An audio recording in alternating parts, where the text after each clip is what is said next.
ఇగ మొన్నటి వరకేమో మనుషులు చంపిర్రు. ఇగ గాళ్ళయిపోయిర్రో లేదో జంతువుల మీద పడ్డారా ఏంది? ఇగ నిన్న జగనన్న పుట్టినరోజు అని చెప్పేసి గల అభిమానిలో పాటల్లో తెలవదు గాని ఒక జంతువును బలి చేసిర్రు. మీరసలు మనుషులేనా? మూగలేని జీవి మిమ్మల్నేమన్నా అన్నదా ఏంది? గట్ల చేసిర్రు. ఇగ గీ ముచ్చట పోలీసోళ్ళు తెలుసుకొని విచారణ చేస్తే ఇగ పాటోళ్ళు మేము చెయ్యలే, మాకు సంబంధం లేదు అని అంటుర్రు. ఇగ వేరే పాటి మీద తోస్తే గాళ్ళేమో మాకు సంబంధం లేదు అని అంటారు. ఇగ ఇద్దరు మేము కాదు అంటుర్రంట.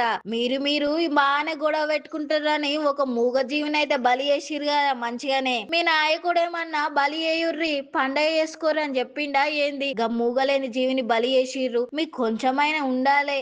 మూగ జీవిని బలి చేస్తే కఠినమైన చర్యలు తీసుకుంటారని మీకు తెలియదా? గిట్లనేనా పండగల పబ్బాల కంటే ఓ తీరని పెళ్లి రోజులకి పుట్టినరోజులకు కూడా జంతువులను చంపుతా అంటే న్యాయమేనా చెప్పుర్రి? ఏంది జగన్ అన్న, నీ పుట్టినరోజు అని చెప్పేసి నీ పాటలో నీ అభిమానులు ఒక జంతువునైతే బలి చేసిర్రు కదన్న. ఇక మీరే చెప్పాలి ఏం చేయాలో గాలని.